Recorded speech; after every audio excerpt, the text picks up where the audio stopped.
I like the way, say, like when you came back from college, you sort of had the plan and you sort of pitched your case for doing this, like, and they could see that you'd done the preparation and the work, as opposed to just, you weren't just working one day and you're like, oh, this might be a bit of crack. Like you sort of said, Yeah. you had thought it out, like, and yeah, No, because it can well, be hard that, like, say, in a lot of cases, sometimes, because change is always scary, like, and sometimes it can be very hard to kind of do a sort of make a big pivot like that, or a U-turn in some cases. yeah, no, look at. I make it sound like it was an easy job coming home and saying that, right, this is what we're Yeah. going to do. But the reality of it was that for the last number of years, they had made nothing on the cows. Nothing. Hmm. They were losing money. And I come home with a plan that showed that we could make a few pound and still kind of do the same things. We were selling wins, killing a bit of beef. And it was the same thing. We used to milk cows. We used to milk cows up until 2004. We lost them all to TB. And Oh, fuck. What age were you yeah, that time? I was, what was I? 8. I barely remember the cows. Mm. Yeah. We lost, that time we lost 124 cows the first year, and we were locked up for 8 years with TB afterward. Yeah. Um, Locked up for 8 years, so no buying stock. yep, Yeah. So what do you do in that situation? they went contracting. Yeah. Good. At that time, we were making 50 pedigree Jersey and Ayrshire cows, and I think they had 120 pedigree limousine cows, and then a lot of commercials as well. And Yeah. there was 400 and something head of cattle in the farm, and my father was always tipping at the contract and doing bit baling and silage and whatnot, but the farm was the priority. And after they went down in, it was the August of 2004, and we lost 32 of the milking cows the first test. And by the end of it, because by the end of it, when we were finished, I think between the two of them we had 60 cows left, and it got to the point where everything was bulled. We couldn't buy in cattle, because if we bought in an animal and it went down, you didn't get the compensation on it, so Yeah. you were out the money. So everything got bulled, good, bad, and different. Everything got bulled to try and keep the numbers up, and it left by the end of it that our cattle were mad. Yeah. Absolutely mad. You'd arrive in the field and they'd be at the furthest point from you if they hadn't gone through the hedge. Yeah. Yeah. And Just there because was it's a not lot. selective breeding, like, is that it? Like, No, because you're just it was, just putting it out with wasn't. everything. Yeah. It was Mm. just to keep the numbers. It was Mhm. purely just, we had it bad, and it was an outbreak on the home farm that started it off. And what they were doing at the time, every time we had a test and that didn't go down, was moved to an out farm to try and separate the problem. But then the out farm, there was an outbreak on the out farm, and all the neighbours in that area went down. And that continued it on, kicked the can further down the road, keeping TB going. And 2012 was the last time we had TB. Yeah. Yeah.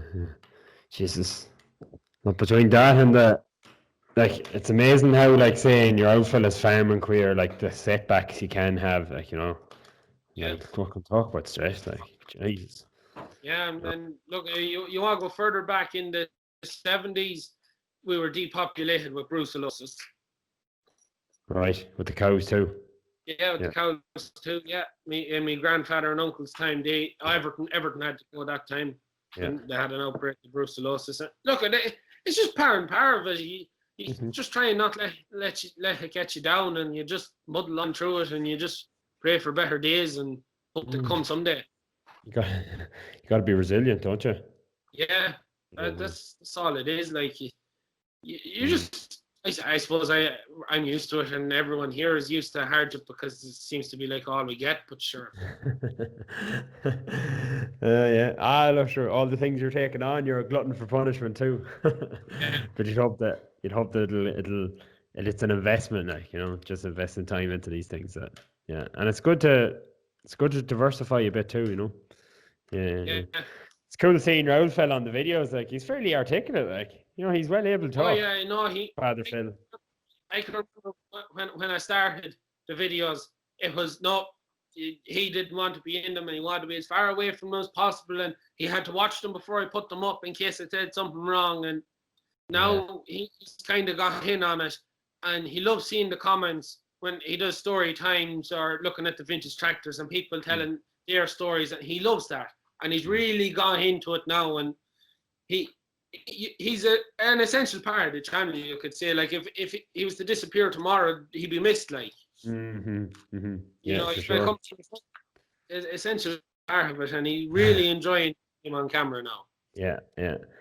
I figure like he wouldn't be into it initially because it's funny how like it goes completely against the old Irish way of no one knowing your business. Like it's the polar opposite. Like everyone knows everything. Like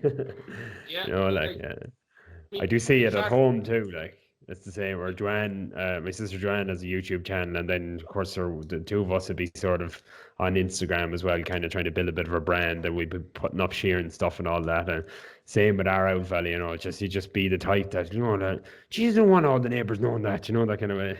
Like it's completely.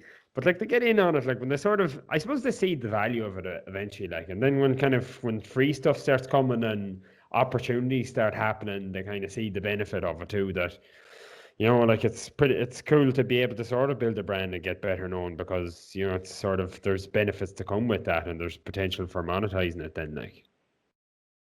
Yeah, no, like when we started seeing the benefits, like we went to Pottinger. Had a demo day and invited social media people down, and me and my father got to go and we got to drive tractors we'd never drive and use equipment we'd never get to use, and my father enjoys that kind of stuff. And we were out with Applied Concepts in Burr, and they were showing us around their factory, and we used the wet blaster and stuff, and there's a lot to be got out of it. That you had to break that mentality first of can't let the neighbour know what I'm at. And my father still gets phone calls, and there'll be lads will be saying, they say to him now, instead of saying like, "Why yeah now," he says, "Oh, sure, I know what you were at the last couple of weeks." What's going on? You're talking to people, and you're trying to suss out whether they know who you are, because when if they know who you are, they know what you're up and what you're doing, and it's awkward, I suppose, is the best way to put it.